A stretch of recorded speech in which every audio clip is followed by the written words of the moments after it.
İDA var sadəcə olaraq mükafat deyil, həm də bizim gördüyümüz işlərin məntiqi nəticəsidir. Deməli, biz böyük işlər görmüşük ki, cəmiyyətimizə böyük töhfə vermişik ki, bu işlər də elə bütün qurumlar tərəfindən mükafatlandırılır.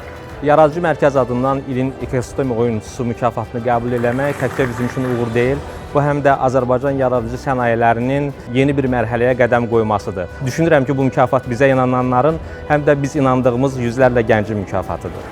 İKT-də ilin qadını üzrə birinci yerə layiq görürdüm. Bu həqiqətən mənim üçün çox böyük bir motivasiyadır, çox böyük bir fəxirdir. Bundan sonra daha da əzmlə çalışmağa davam edəcəm. Biz IMED komandası olaraq ilin startapı nominasiyası üzrə birinci yerə layiq görüldük. Bizim komandamız üçün bu böyük fürsətdir, böyük motivasiyadır. EAIQ platforması olaraq ilin rəqəmsal layihəsi üzrə bugün İDA Avars'ın qalibi olduq. Çox sevinirəm və düşünürəm ki, bu tip layihələr bütün IT icmasında olan ekosistem oyunçuları üçün çox böyük motivasiyadır.